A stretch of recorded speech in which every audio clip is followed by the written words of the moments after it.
Still down to level 2. There's a couple things I got to straighten out. First of all, I look back on Rasmuth, and I noticed some interesting things about him. The first thing I noticed, which was very fascinating, is that he has a strength of 16. I didn't know this. He should have a +1 to hit, +1 to damage. So looking back at the stat tracker, okay, his melee should be 1d6 plus 6. I mean, 1d6 plus 1. And when he's throwing his daggers, he should have +1 for those too because it's a thrown weapon. Went back there, changed that. Okay, so we still have a whole lot of spells. Just kind of going through a bunch of things here. Spells on both sides. I also, when you go back to the top, I decided to put my direction key down here so I can flip. I'm trying to keep the least amount of pages open. This is my formation page. And I logged in all my loot. So Resma has a scroll, a charm person, whole person, and at sleep. He actually used one of those. Helm of Reading Magic. McDuffin has Boots of Elvenkind. Thornbolt 3 jars of green slime. They have to do a saving throw. And Wolfgar has a gold bar, 400 gold pieces, 143 gold pieces. Rasmus got another spell book, Detect Magic, Light, Magic Missile, Levitate, Whole Person, Cloud Kill. And he can run these as scrolls since he already has these. So if he gets hard up, he could just yell them as scrolls. So I'm going to play it because he has a bunch of these already. He's so high in level.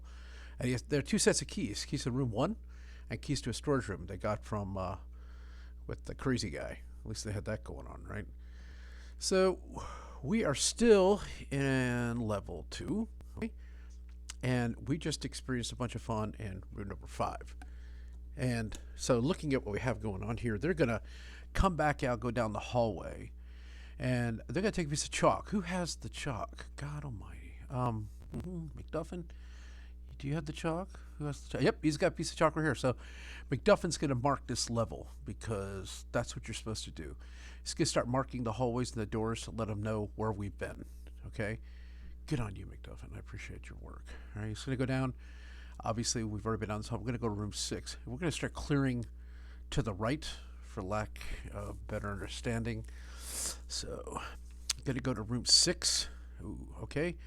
And he is going to, Thorbo's going to listen at the door. Listening at the door requires a roll skill of 5 or less. So, let's give that a try. Ready? 5 or less. And here we go. D6, 5 or less. Roll to 1. So if anything's behind room number 2, room number 6, he's able to hear it. So let's see what you hear. Shh, be quiet. Let's find out. Okay, here's noises. Outside with excellent quality lock. -10 open. Broken down with a magical aid. What? 16 giant rats. They have low hit points due to their starvation. This is where he stores them until he decides to eat them or forgets about them. With the remains of a human arm attached to it. Oh my god. Okay, so they do hear like noises scrambling about and stuff going on in there. Clearly they know something's weird's in there. So this is the lock to the pantry. Doesn't he have a lock? This is the key that they have. If I can remember correctly, he has a key. He got the key from him.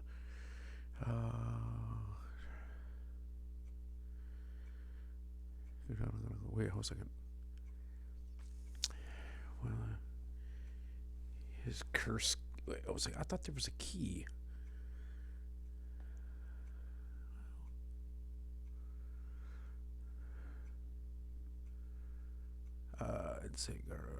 Okay, he has a key to the storage room 2-6. Okay, so they take the key out and they start looking around. They go, oh, okay, we got the key.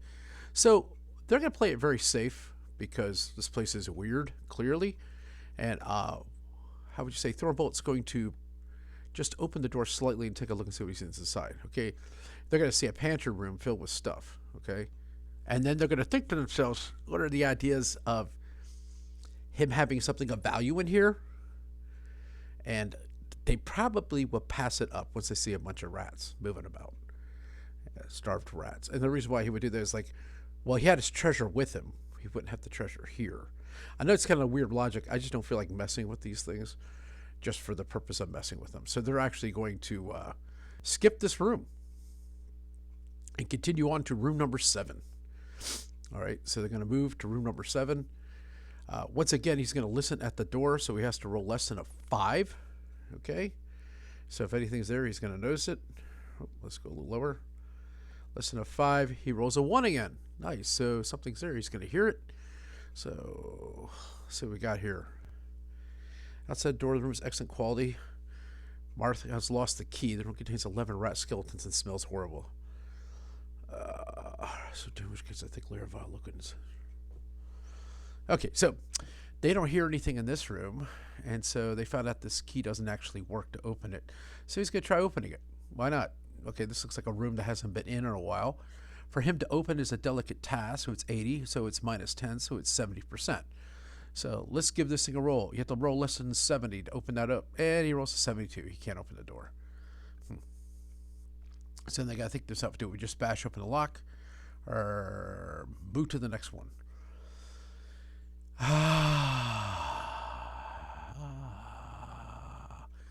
Let's move till we find another room. So we're actually going to mark this as not open. So they're going to put a 0 in front of it.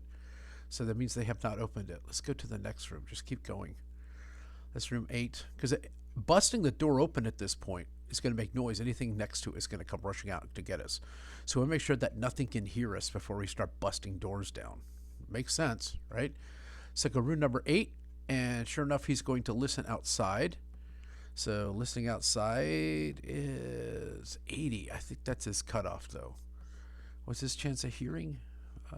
Hearing sounds. Oh, it's a 5 out of 6. I rolled the wrong thing. 5 out of 6 to hear something. Rolled a 3. So if anything's back behind 8, he probably would have heard it. Strange. The hall's ceiling hard packed dirt. Just look up. It's electrical dirt. 20 smash. Though nothing apparent. Detect magic was a stone to flesh potion. Oh. With 4 doses under a pile of rubble. All right, so they don't hear anything. So the question is now, should they go into the room, right? It's not locked. It's not mentioned as being locked. So they're going to try to open the door strangely. Thorvald is going to take a look inside, okay? Once he looks inside, he sees pretty much a strange out room. Strangely, the walls, ceiling, and the floor of this room are made of hard-packed dirt. As you look up, a slight trickle of loose dirt falls from the ceiling to the ground. The door of this room is locked. The room contains 20 smashed boxes. Oh, it is locked. Oh, I thought it said, well, the other one was saying it was locked right at the beginning. Let's pick it. He has 80% chance. 61. He's able to pick that lock. He's going to go in there. Let's take a look around. I'm sorry. I screwed this up. So 20 smashed boxes and chests, nothing apparent value. So maybe they would do detect magic. I give them a 50-50. So who has the detect magic spell? Does it seem like something you would detect magic on? I would not use detect magic on a room that has stuff smashed up.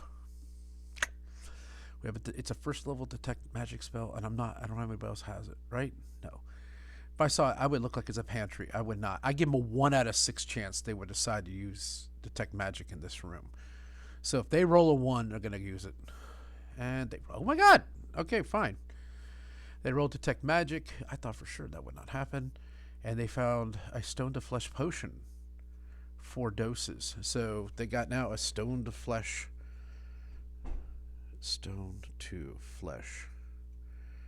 potion. Interesting. Okay, I did not think that would work, but let's go with it. So he burned his detect magic spell. So let's go back and put a dot on that. That's weird. I don't think he would have done it. I give him low odds. That's really kind of weird. Okay, it is nice. Boom. All right. Okay, good. All right. So that's all they found. It. So 4 doses, right? 4 doses. 4 doses. Now that might be interesting because you might run into something where you need to yeah, okay, well, actually it's a good thing to have. Now I think about it. We might have burned the spell, but it's good. The result of this is actually kind of good, right? So anyway, that's fine with me.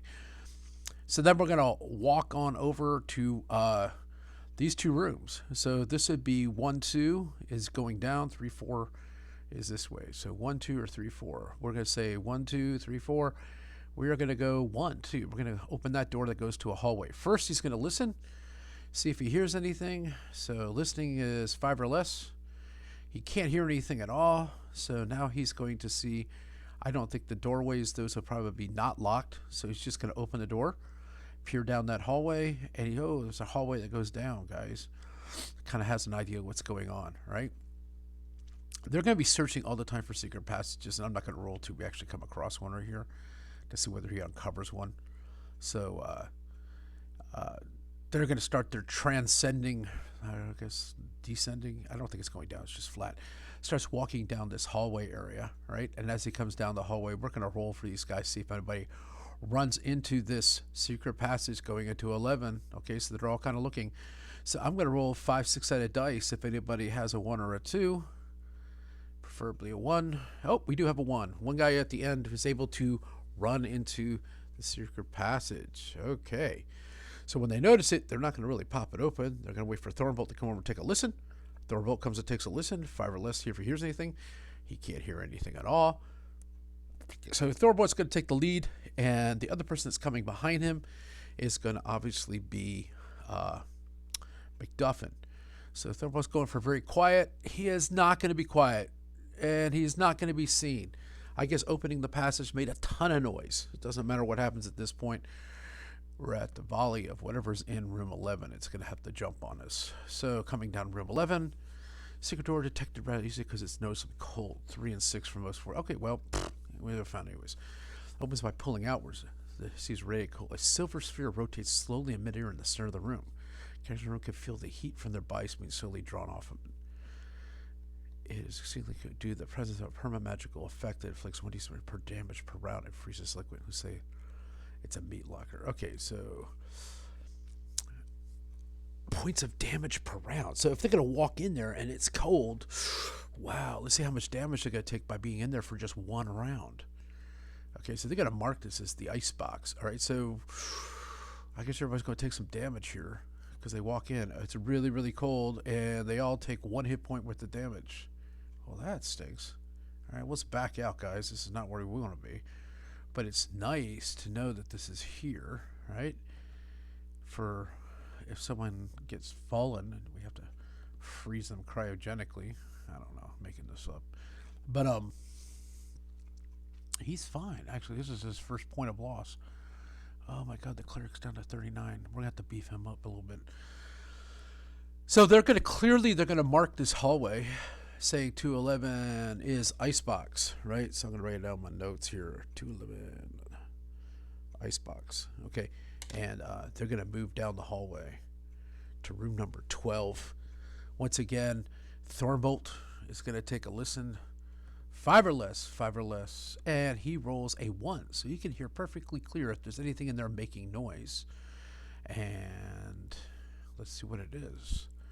For number 12, it is... Ooh. This is the entry. Are you serious? I don't know about that. Let's go back.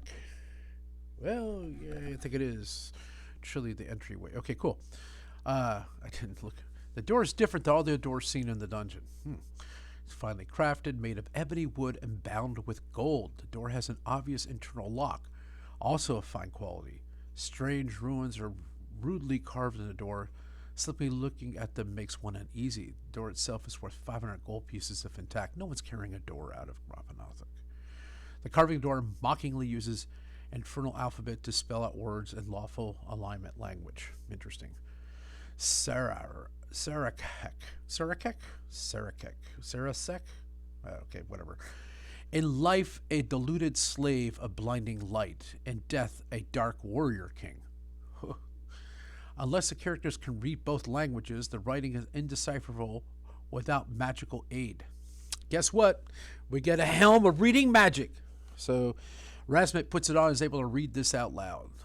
A deluded slave of blinding light, and death, a dark warrior king. Okay, so they get some kind of hidden idea what's going on here. Thank God for this helmet. This evil warning has kept the crypt beyond from being disrupted by adventurers. It's not intended that a low-level party enter this crypt. We're fine. Attempt to open the locked door are made at minus 25% penalty once the characters bypass to read the following text. So I can't remember what he rolled. All right, let's try it again. I'll give him 2 shots at this, right? 1. Okay, first one's a botch. Let's try it again. Okay, 3. All right, so he's actually opened the door. I think he passed the first time. That's why I let him roll twice. And so now he has kind of opened this door. Nice, good. So beyond the empty doors, a richly appointed anteroom. Ruins and frescoes adorn the walls, depicting a heroic man in the prime of life fighting evil characters. or creatures, I'm sorry. The last frame of the fresco, however, shows the same man kneeling before a black altar with a shady demonic figure above him.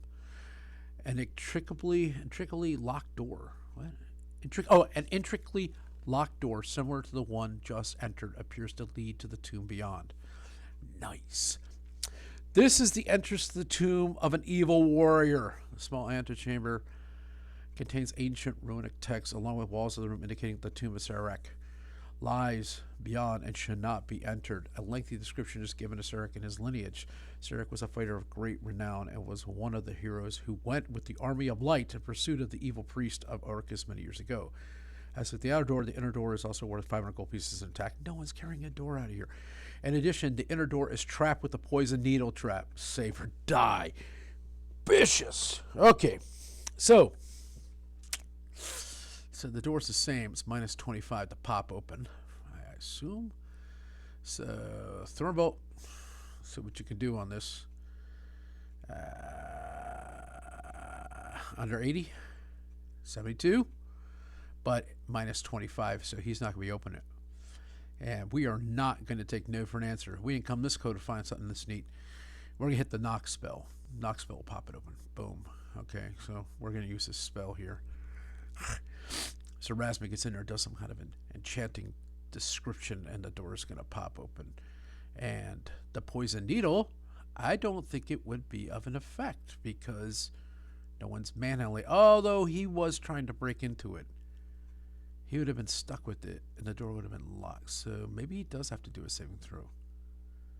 Yeah, okay, so let's think this. Thornbolt's out there messing with the lock. He can't open it. The poison needle comes out and hits him in the hand. He has to do a saving throw. So he has to roll above a 6, or he got stuck with the poison needle. And a 6. He passed the save. My God, you're cutting it close, buddy. Vicious. All right. So they are going to press into the room because after that, that's when Rasmus says, here, I think we're better off using a spell to open this door. So he opens this door, and they are now going to be entering into the tomb. And the tomb is now going into what is room 13. Oh, this is interesting. Okay, let's take a look. It's kind of a weird shape. And this room is the tomb of a rich man who in life was a warrior. The main tomb itself is richly appointed, has never been looted.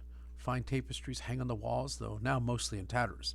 There are a number of ornate funerary items worked in gold, including several censers of incense. There's also an intricately carved wooden chair here. Once rich rugs lie on top of the other on the floor. Evil ruins cover the walls. If Saracek the Fallen is here, he is seated on a great wooden chair and is a skeletal figure bearing a great sword and wearing a bejeweled crown. All right, here's a picture. Let's see what it looks like. Nice. Yes, this is out of the book. Oh my God, you gotta love the artwork. Anytime you see this kind of like, there's others out there, I'm not gonna lie to you, that they've updated for 5e and they've got really interesting artwork. They're beautiful, but I just love it when people, this black and white pen drawings are just so creepy to me. I love it so much. Okay, let's go back. The funerary items are worth 500 gold pieces. The rug's taper sheet can be salvaged for a total of 250. We're not carrying a rug, though they would require several pack animals to transfer. Yeah, of course. The door to area 216 is an ebony door identical to the outer door of the anteroom above. If the shirkers in room 210 have shirked, no, they haven't. We have not been that way. If significant combat has taken place on this level, no, it hasn't. If the party is using a great deal of light, Saracek is in the room, seated on his charge. He attacks the party if they are of lawful alignment. If they're evil, he will talk with them and offer them some task, if not so alerted.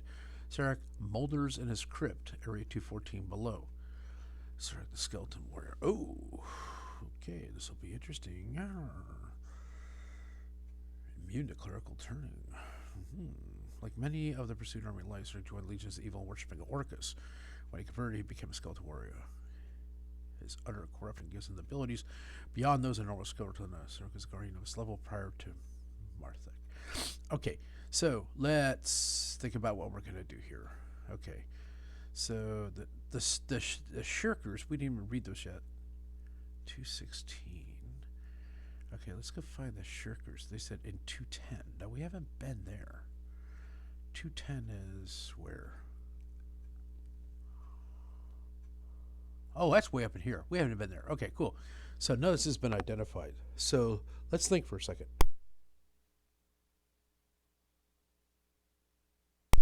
This is interesting. So if he's sitting on that throne, I guess waiting for us. No, he'd be in his crypt. Let's read that again. I think I kind of goofed that up.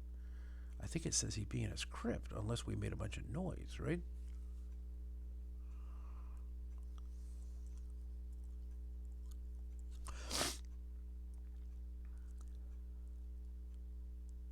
Well, yeah, if it has been shirked, right? The shirkers. Significant combat has been taking place on this level, or if the party is using a great deal of light, Saracek is in the room seated on the chair. He attacks the party if they're lawful. If they're evil, they will talk to him, offer him. If not so alerted, Saracek molders in his crypt, area 214 below. So we are going to have him in his crypt. So they come in and they see this beautifully adorned thing. He's not seated up there. Oh, all right. We haven't made a big noise. Okay, cool. All right, they know this is a lot of stuff going on. They're not going to touch anything. They know there's more to this story. We're going to go into 214. Clearly, is that door locked?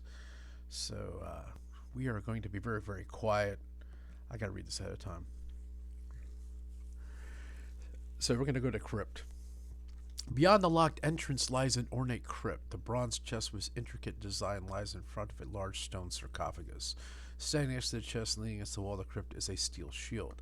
A large chair sits left of the crypt. If Saracek is not encountered in the tomb, he is here seated on his chair, using the description of statistics above. It's a locked bronze chest. Trap attacks is 8 hit dice minor deals 1d4, plus a mild poison that inflicts additional 1d4 damage on the failed save throw. Then he's got a whole bunch of loot. All right, so we're going to... he's seated here. So there's going to be no noise. So if he does that, he's not going to hear anything. But he's just kind of like going to open the door. It doesn't seem like this door's locked. So he is probably just going to fly into the action and take us on, right? So I'm going to need his statistics for all this fun. So let's go back. This is going to be crazy, right? Saracek is a monster. Of course, he's a skeleton warrior with 20 AC. Whoa! All right. He's fear, aura, +1 or better weapon to hit. Immune to clerical turning. He has a fear aura. That's it. Magical resistance 60%. This is going to be nasty. All right, we'll try our best to make our way through this thing. All right, here we go. All right, let's see if I can draw this properly. Yeah, let's go back up. So it's just a room, right? It's just a box room, and by description, let's see if I can describe by 14 what it would look like. It's nothing really, right? Crypt, bronze chest, in front of a stone sarcophagus, standing next to the chest, leaning against the wall of the crypt is a steel shield. Seated on his chair. Why is he seated in his chair? Okay, whatever. Okay, we'll do it. All right, so let's hit this dial. All right, we'll get this guy going. All right, we'll just draw ourselves as best we can. This cryptic area. It's going to go like this, and we're going to go like this. And let me get the rest of this thing here. And I guess I'll just imagine if the door's coming in this way. We'll put a sarcophagus here, so let's do this. All right, which means it's kind of weird that he wouldn't be in the curve. So I'm not going to argue these things. We're just going to do what we're going to do, right? So let's sarcophagus. That's good. Nice. And we'll put a chest over here, right? So this looks good, right? And where do I want the chair? I'm going to put the chair here, right? Why not? Okay. And that's, by design, is an amazing drawing done by me. This is all with the line key. All right. Let's see what this guy can do. So he's going to be here, and he's going to fly into action. He has an amazing AC. His AC is 20. He has a ton of hit points, 50 hit points. He gets, what's his other stuff he gets? He gets some good stuff here. He has, well, I don't want this. I want to go back one. He also has, wow, +1 longsword. So he has 1d10 +2. God, he gets a +10 to hit, right? Because I think the pluses end once they hit 10th level. They don't get any more. And swords and wizardry. So they max out at +10 for monsters. He's going to be hitting the heck out of us. We're going to get chopped up. But I guess I'm not too worried. These guys seem pretty strong, and we have the advantage of many of us versus one of him. He's magically resistant, so we're going to try to do... Ah, man, it's going to be a mess. So, yeah, this is not going to be good. Well, I mean, it's like anything. I mean, I guess the best we can do is hope for the best, right? That's kind of where we're going to go with this. I have a bad feeling that someone's going to fall. But if that happens, that's okay. That's all right. Because it's all about playing the game, right? Yeah, he's going to get a +10 to his attack. Oh, he's going to chop us up. Fear aura. And I'm sorry to be doing this. One of the rules we have when we play a table, we can't be looking stuff up in a book, but I just want to make sure I'm doing this fear aura correct. It's like, I guess it's like a fear spell. They have to do a saving throw, see if anybody gets scared of them right off the bat. Flee in horror. Okay, crazy. So this is going to be, they'll have to do a saving throw. They're going to walk in the room. So let's do that first, guys. All right. Stat tracker. Everyone's going to save it through. Wolfgar, you got to beat a 5. Let's see if you can do it. Ready? Boom. I swear, you kill me. Ah, all right. Dang. All right. Wolfgar is scared. All right. Wolfgar is scared. We're going to put him over here. We'll let him make another save in a bit, but let's do that for now. And let's pick another guy. Let's pick McDuffin. Are you scared too? What do you got? Roll a 7? I might just close this door. He's fine. So he's in. The next one, of course, is Thornbolt. He's got to roll above a 6. Thornbolt, you're fine. God, barely. All right. Okay, Razmit, are you scared? Saving throw is a 6. Please don't be scared. We need your spells right now. 9, you're going to go in. And St. Regis, you're a 5. Let's see if you're going to do this. And, all right, you're fine. So Wolfgar's the only one being a baby. It figures. That figures. Your tanky dude's scared. That's okay. That's okay. That's what children are for. So we're going to march in. I think usually it's going to be, so we're going to roll in with Thornbolt. McDuffin's there. St. Regis. And Rasmus towards the back. And good old Wolfgar's over here hiding in the back. He's got to do, I'm going to say every third round, he's going to try to make a save so he can break that spell. All right, we're going to do the good old-fashioned who goes first. It looks like we're going to be able to attack first, which is kind of good.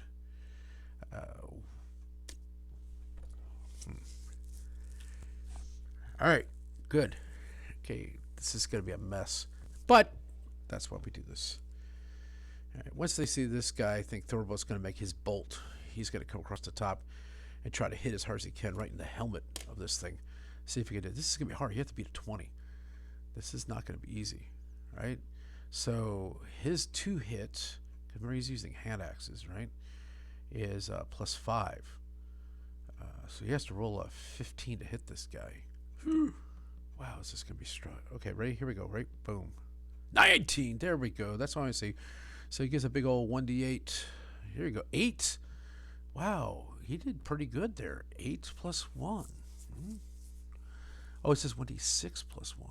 I thought he was using 2 weapons. Oh, he's got 1 hand axe. Okay, 1d6 + 1. Oh, this guy's the 8 + 1. Okay, 1d6 + 1. That means it's going to be 7 hit points with the damage. All right, cool. All right, I see that. I'll buy it. 43. Nice. Right off the bat, we're playing hard, right?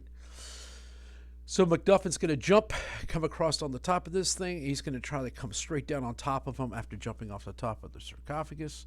And he's going to take a big roll. He gets a big bonus. What's his bonus? His bonus is 8. Let's see how he does. D20 + 8. And he misses completely because he's just in one of those moods today. So next one is going to be St. Regis. St. Regis is going to, once again, he's going to jump over and come over the top. And him seeing this thing that's pretty evil looking, especially the evil ruins, he's going to go for a make or break too. Let's be wise here. Or would he do that? He's probably a little smarter than that. What do you think? Wait, I don't think he would do that. Would he? Let's see. Let's not mess this up. It's such a pretty drawing. I think he would maybe cast one of his spells. He's not been much of a spellcaster. Let's take a look. Let's take a look at what he has. Maybe he would. Okay, Saint Regis, what are you doing? A whole person. Raise dead, cure light wounds, neutralize poison. I believe he would try whole person spell. And I think a whole person would work on a skeleton. It may, but we'll see what happens. Hold animal. It might have to be a whole monster. I don't know. Let me read this thing. Whole person, according to some retro, we're completely well saving. The chest was also. Okay, it's same parameters as the charm person. It's not going to work on him at all. Okay. Hold monster. That would work. And Rasmus's probably going to cast that. So he can't use a whole monster spell. But he could... I don't know what he would do. I think he would just go for damage. He would try turning him, I think, thinking he was not that much. So he's going to spend his first round, and it's not going to work. That's true. He would try to turn him because he looks like he's an undead, and it's not going to get him anywhere. Okay, that's fine. Let's say that's probably the most probable thing. So Rasmus, he is definitely going to try to use the hold monster spell. And the whole monster is like really nice. He gets a -2 penalty on his saving throw because it's a single creature. So, but he gets a 60%. He's immune to magic or something, right? So it says right here he has a immune to clerical turning, 60% magical resistance. So if he rolls under 60, he's fine. Oh, he's going to have to do a saving throw. Okay, so he's going to go a whole monster spell, and he gets a -2 on this. Nice. Okay, so let's see the... Let's go back and look at his stats. His saving throw is a... What? So it's a 5. He's got to roll a 5 or higher. This is not going to work. But this gives you an idea how big this dude is. Oh! No, that's a wrong dice. Got excited. Right. Oh, he just missed it. Oh, that's too bad. So he tries to hold monster, and it does not work because that is how that operates. Rasmus, he uses the whole monster spell, and that would have been lucky, but it didn't work. His turn.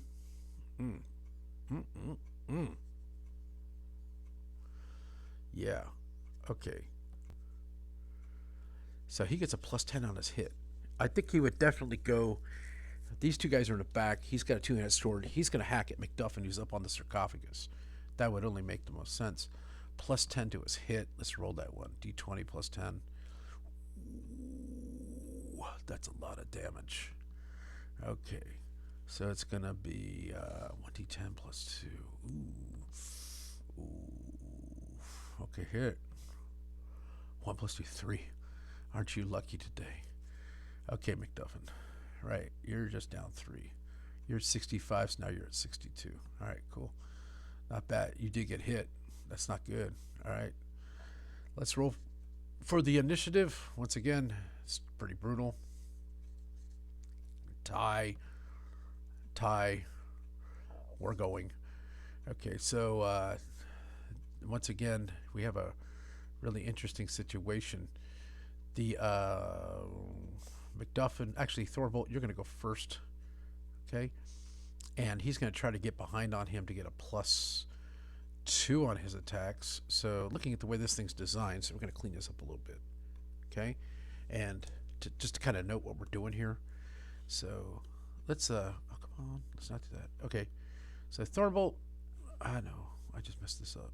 We're moving you out. McDuffin, we're going to move you to your new location on top of the sarcophagus, right? Let me clean up my artistry here so you can see what's going on.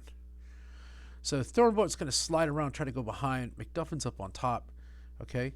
And these two guys are across the room, okay?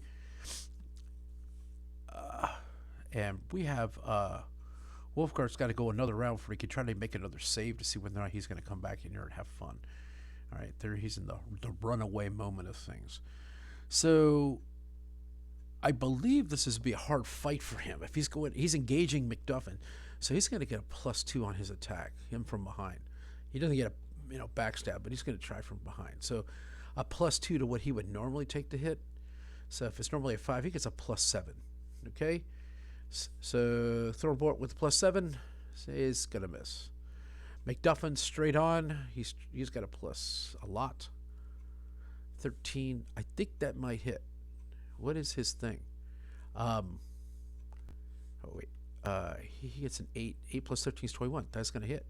So he gets a 1d8 plus 3. So let's hit that again. 8 plus 3. 4 plus 3 is 7. Nice. So he's going to be down 7, which gets him to 36 hit points. Okay, we're seeing this slowly chipping away. All right. St. Regis found that the spell did not quite work. So he is going to come over and engage this way. So we're going to have 3 of these guys beating on him pretty bad. So that movement is not going to take much time. Let's put that here. So we'll put him back into the scene. So there's 3 of these guys going at it right here. Okay. And they don't know what his armor class is. They would never know that. So St. Regis, he has a +7 to hit. Not bad. Okay. So he's got to roll above a 13 to tag this guy. Let's hit it. D20. 9. He is going to miss. At this point, I believe, after knowing that he failed that save, I think that Rasmuth would definitely lightning bolt. No! Haste. I think he'll put haste so these guys get double whacks on this thing. That would make sense. A haste spell would be great. And the area is 60 feet from the point of the spell attack, as many as can be able to move and attack at 12 or more speed. So yeah, that would make sense. So he's going to call the haste spell. So these guys are going to be able to double up their attacks. That's a brilliant idea. So let's let these guys make another round of attacks because they've been hastened. All right. So first, Thornbolt. 10. That is not going to hit. The next one, of course, is McDuffin. That's not going to hit. And St. Regis. 12. Does that hit? What's his thing? It's kind of worth it. It's 19. He missed too. Right. And what about him? Can he make another? I don't think they have to concentrate. Once he casts the spell, it's been done. So if he could do another spell, that'd be great. Yeah, why not? Let's hit this thing with the lightning bolt. Good God. All right. So the lightning bolt is going to be a really, really weird situation. See if anyone's...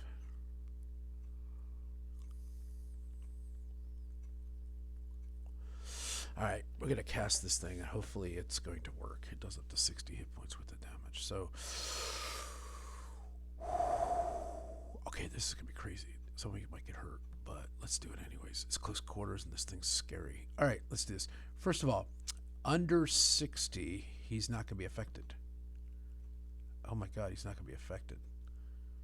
So what does that mean on a spell like this? Does it bounce around and hit everybody else? That was 10 feet wide. Anybody suffered in the path?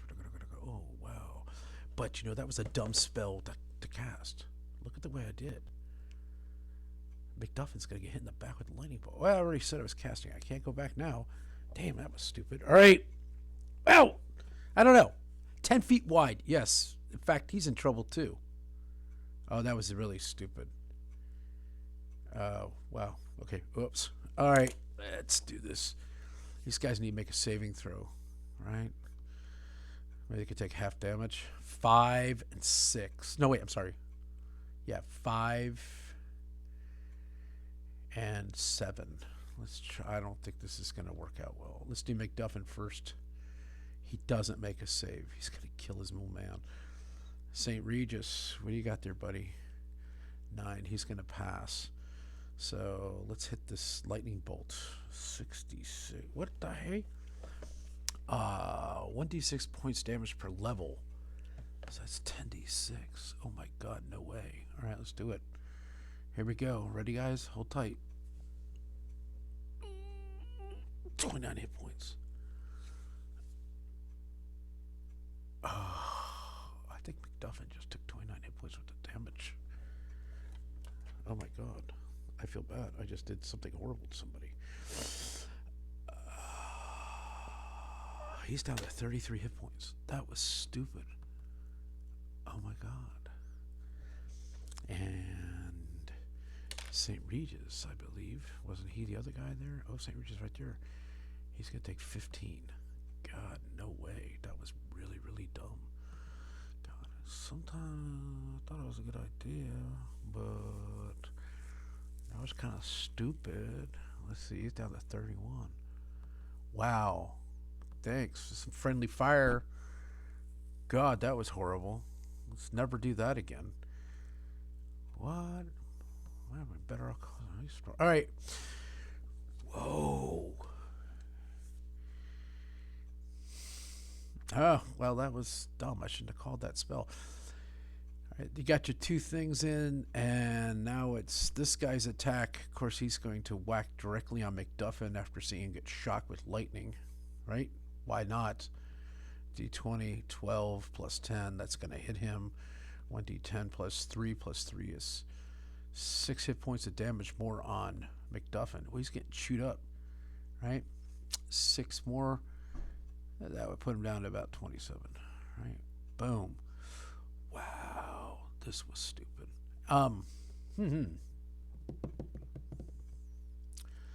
Nice. So this is our next round, okay? So we're going to roll 2d6. Who goes first? We're still going to go first. I'm going to let, whatchamacall, Wolfgar take a saving throw. He passes a saving throw. He's going to be entering the battle. Thank God. I'm going to shove McDuffin to the back. He's chewed up left and right. So that'll be fun. So we're going to let him run in and take 2 swings on this guy. 2d20.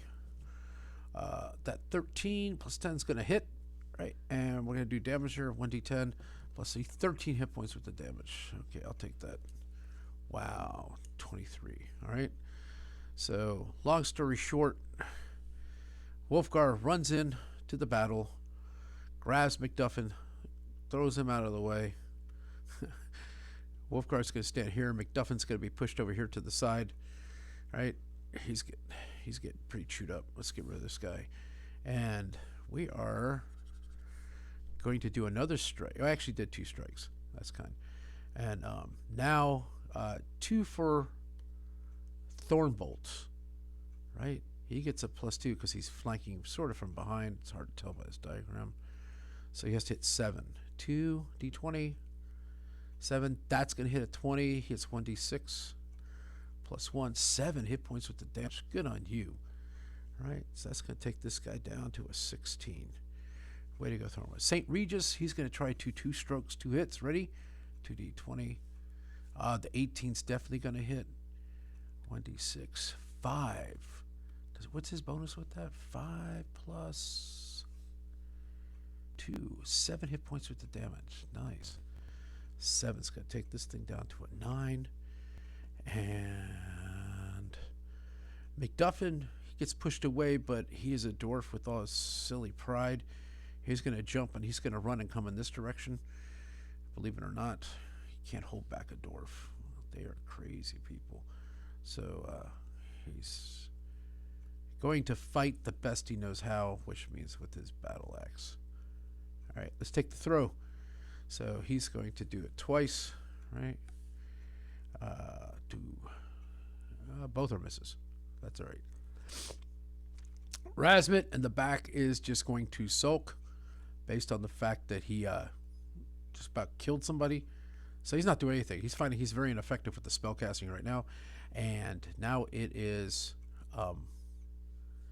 definitely going to be Sarek's turn. 1, 2, 3, 4. Let's see who he's going to hit on. Ready? 1, 2, 3, 4. He's going back. Oh, he's still going to whack on McDuffin because he's pretty hurt. Because that's kind of what I guess you would do, right? A D20 plus 10.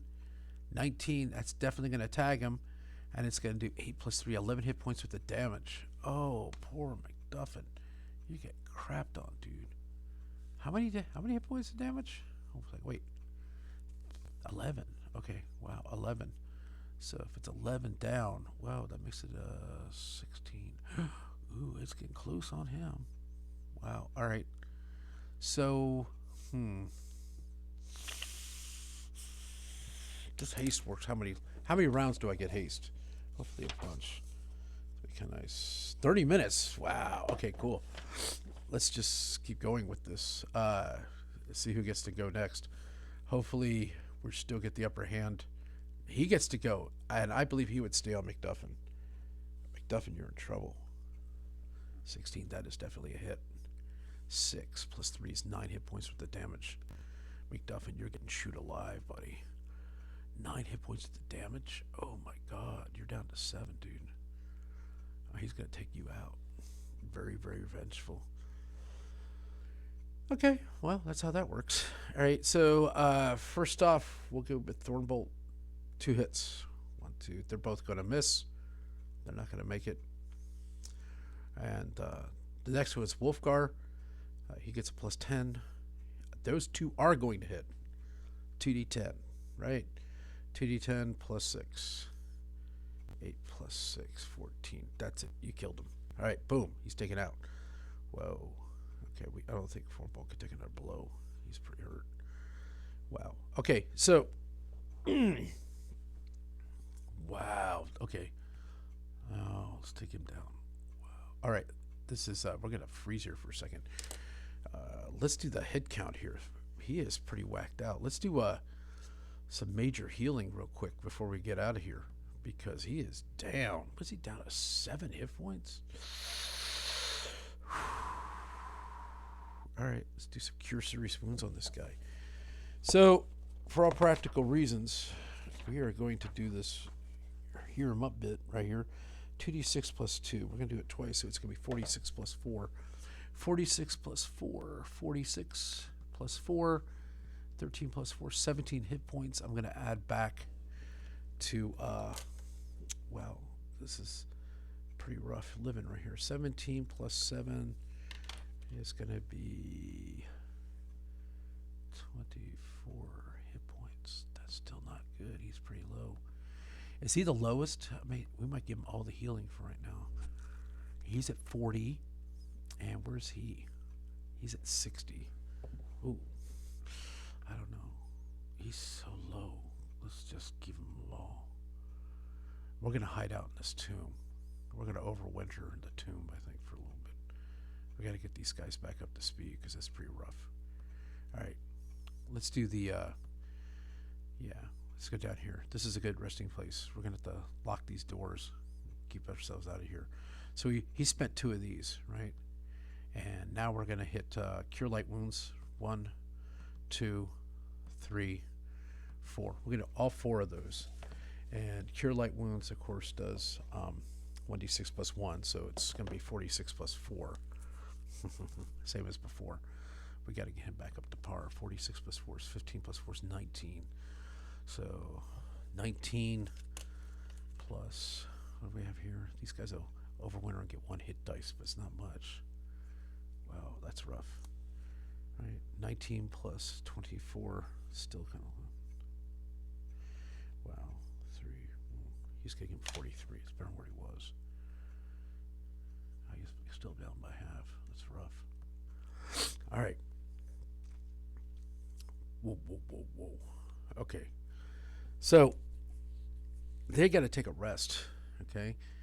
And because that is not good, right? So everybody, what I play is that they get to take a 1 hit dice rest, and I'm going to give everybody a chance to get that. So to get the Constitution bonus into it. So let's do the first guy. Well, of course, a fighter is a D8. So 8 plus 1 is 9. He gets back 9 hit points. Let's give him that. So 60, we'll make him 69. Boom. Okay, we got you. All right.